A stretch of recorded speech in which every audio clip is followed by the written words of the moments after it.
Welcome back to another episode of Fish and Tips.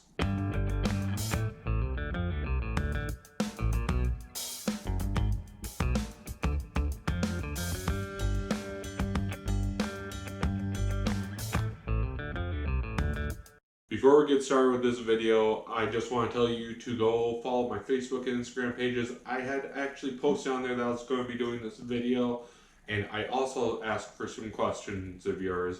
So make sure you go follow those, ask questions. I'm hopefully going to be doing more of those where we have a little bit of a Q&A aspect to the videos. So without further ado, let's get into the review of this auger. So I'm going to be starting out with reviewing the Eskimo pistol bit. As I said earlier, this is the 6-inch model. I'm just going to take my drill off here and set that to the side real quick once there, guys and gals. So one of the lice augers out there is a composite flighting on it. You have an aluminum alloy composite shaft, and all these flights on it are segmented, so if you break one, you can get replacements for it. It also comes with a cover on there. Works very well. Just slide it off there, and you can see that we have shaver blades right there.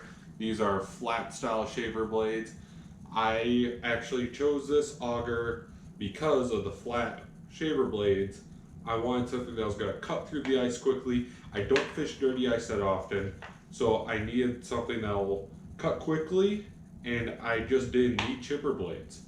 That's just the plain fact of it, because I don't fish out of an ice house or I'm recutting holes all the time in the same exact spot, and then I'm not fishing Mississippi backwaters. The nice thing about having shaver blades is that with these flat ones, you can sharpen these on a stone pretty easy if you just give it a little bit of practice. You know, maybe try it on one of your hand auger blades before you start going on one of these, but it's not very hard at all. I mean, the bottom side that faces down on the ice, you don't want to touch that too much. You just like take the burr off of that side, and then the other side you just work like a regular knife right along that bevel edge. It's a straight bevel. It's not hard at all to do. You can feel it when you're on level on the bevel. If you want to see more about that kind of sharpening stuff, I have a video about that already. I'll try to link that in the description below, but if you want to see me do it again, maybe a little bit better quality, and do it with these kind of blades, I did it with my Jiffy 30 blades, which are chipper style blades, but it still works. I can do that as well. So let me talk about my experiences with this pistol bit auger. I got the 6-inch because I really mostly fish panfish. Probably 95% of the time I'm fishing panfish. Although this auger does drill 3 holes overlapping very well as well if you need that bigger hole occasionally. If you fish for larger fish, like most of the time, then you're going to want to go with the 8-inch. But the 6-inch is perfect for me. My experience is that it's very smooth, very, very smooth cutting actually. I don't have to put hardly any force on it at all when I'm drilling. Actually, no, I don't have to put force except for when I first start. So once I get started, it pulls itself through the ice, which is pretty amazing to me, especially, you know, going from hand augers and big Jiffy 30s. This thing just pretty much does the work for you. The only work you're doing is holding the handle straight on the auger. Then with this auger, I also was able to drill through 3 feet of pack ice on Green Bay. We had some really bad pack ice up there this year, and I must say, it went through it without a problem. Multiple layers, all the way down to the plate here. I thought I wasn't going to get through at times, but I managed it. It did it just fine. One thing to note, the difference with the 8-inch and the 6-inch auger though, is that last year Eskimo came out with a new version of the 8-inch drill bit, which was with a center point in the middle, but the 6-incher does not have a center point, which some people, that might be a problem. For me, I really didn't notice much difference. You just have to start a little slow in the beginning, but then it just goes right through. And then once you get a little bit of snow, you don't have to worry about it at all. Another thing to note is that after drilling a hole, I simply just gave it a little bit of trigger and spun all the water off, and I got no freezing on this auger whatsoever. It was very, very nice, especially compared to some gas augers out there. I've experienced a lot of icing up on it, which then what you have to do is either like pick at it with your fingers, which can be dangerous because these blades are sharp, or you have to slam it on the ice to get the ice off of it, which really stinks. You're going to mess up your blades really fast by doing that. So I'm really impressed by that as well. So now let's get on to the drill portion of this. This is the Ridgid Octane hammer drill. It has about 1,200 pounds of torque on it. It is a true beast of a drill. It just goes through just about anything. In fact, I'm going to be using it to finish my basement at some point. You know, that room that was in the last video? Yeah, I'm going to be finishing that a little bit at some point here. But I did already use it to rebuild a wall. But you're not here to talk about home improvement. Go watch Tim Allen if you want to hear about that. We are going to be talking about ice fishing now. This is a great drill for drilling holes in the ice. This battery is awesome. It has Bluetooth. You can connect it to your phone. You can tell exactly how much charge you have left on it. You can even find it using GPS if you lose the battery. I think that's really awesome. Or you can press the button and it will make a tone so that you can find it if it's buried underneath something, which is just amazing. I can't say enough about this drill. It also has a light. If you press the button on the handle there's a light, which that doesn't really have much application for ice fishing, especially with that big plate thing on there, the disc on there, so it doesn't fall through the hole. That doesn't really help because it just blocks it. But I have my handle here. You can take this handle and set it in multiple different positions, from here to the other side, you know, however you like it. I like it like this though.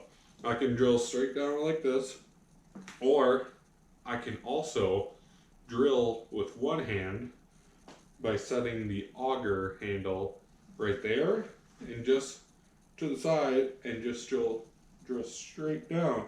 And the drill is torquing this way, so I'm bracing with my body. It's very easy to drill one hand then you can hold your flasher or your 2D sonar, whatever you're using, drill a hole, check for fish. No fish, move it on, have your buddy come out, clear holes if you want. I'm really liking this drill so far. The battery is great at holding a charge. I really didn't use it all summer, and yet I did not have to charge it at all, which is really awesome. So let me show you the settings that you want to have this drill set on if you're going to be using it as an ice auger. By the way, if you are using it as an ice auger and you need to get that warranty, you know, do something with the warranty with this thing, don't tell them that you're using it as an ice auger. They probably won't honor the warranty then. So the drill is set to speed 1, and what you're going to want to set it to is drilling mode. That's that little drill bit type one right there. You got drill, drive, and a hammer drill, and then it's the exact opposite on the other side. It's 2 switches and just switch it back and forth. But those are the settings you're going to want to have it on. To attach this drill to your pistol bit or light flight, whatever you're using, you're going to need that 1/2-inch drill chuck, of course. But you just take it, slide it on there, and then give her a tighten down, give it a little crank.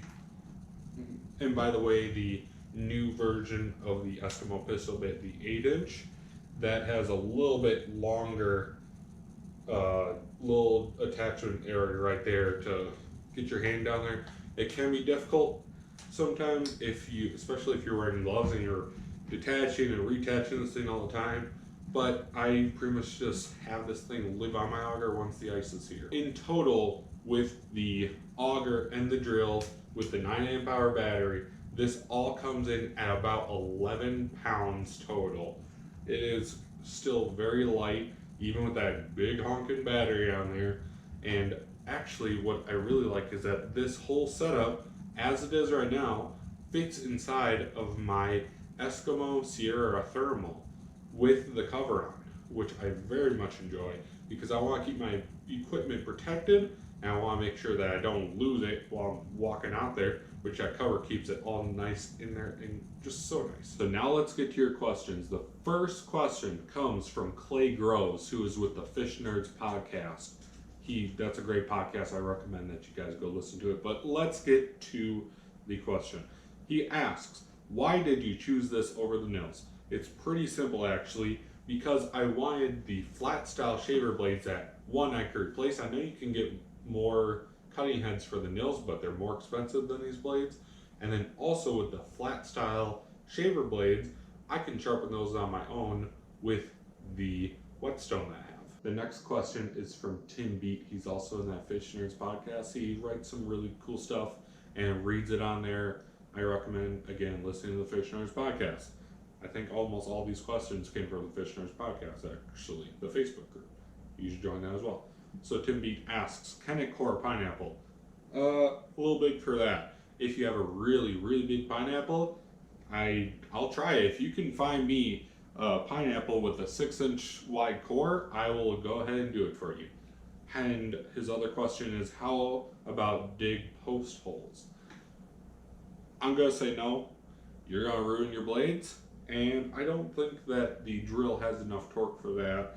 And I'd be worried about the shaft bending as well when you do that. I do know that Eskimo has made big gas augers that are made for earth post hole digging. Next question comes from John King, again in the Fish Nerds podcast group. But he asks, how fast can it cut through a zombie? And he wants realism in his horror movies. Well, the problem with zombies is depends on how far gone they're going to be. But I'd say you could probably get through a zombie center mass in probably 2 seconds. I think that would do it. If you're going to be trying to like go on top of his head, might take a little longer. But again, it depends on how far gone this zombie is in decomposition. Next is Rich Collins. He is wondering why it's better than the StrikeMaster Light Laser. And he says, yes, it says laser in the name, so it must be good.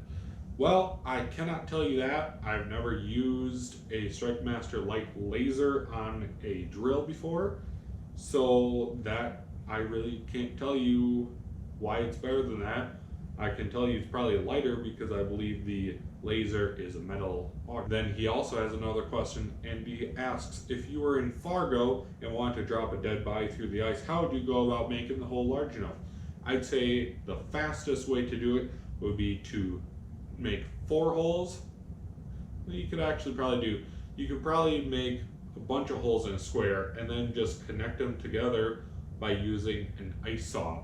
Ice saws aren't that expensive. If you already bought an auger like this, ice saw is like what, $50? Even less than that. You can drop money on that. In total, this setup as is right now cost me about $400 to buy. The hammer drill I got as a damaged package item at $100, which saves you about $30. The battery and charger I got for $150, which that's not that bad. And then the auger itself I got for about $150. So I think that's about what you would spend on like a gas auger even. I mean, not like a used one, but a new one, I'd say that. And I definitely think it's been worth it. This thing has helped me drill a lot more holes than I normally would and find fish a lot easier and a lot faster than I normally would. Overall, I'd give this setup, the drill, the 9 amp hour battery, the Eskimo pistol bit, probably a 10 out of 10. I have not had any issues at all with it whatsoever. If I have issues with it, I'll be sure to let you guys know. But for now, it's just an amazing setup, and I'm just really in love with it, and I can't wait to get out on the ice again and use it. Make sure you subscribe to my channel. Make sure you comment on the video below. If you have more questions that I did not answer here, let me know in the comments section below, and I'll try to answer them as best as I can. If I get a lot of questions, then I'll try to make another video about it. And I hope you enjoy getting some questions that you guys have answered on this video. Follow my Facebook and Instagram because that's where I'll be posting about what items I'm reviewing, what items I'm going to be doing Q&A type videos on. So follow those and give this video a like, and thanks for stopping by.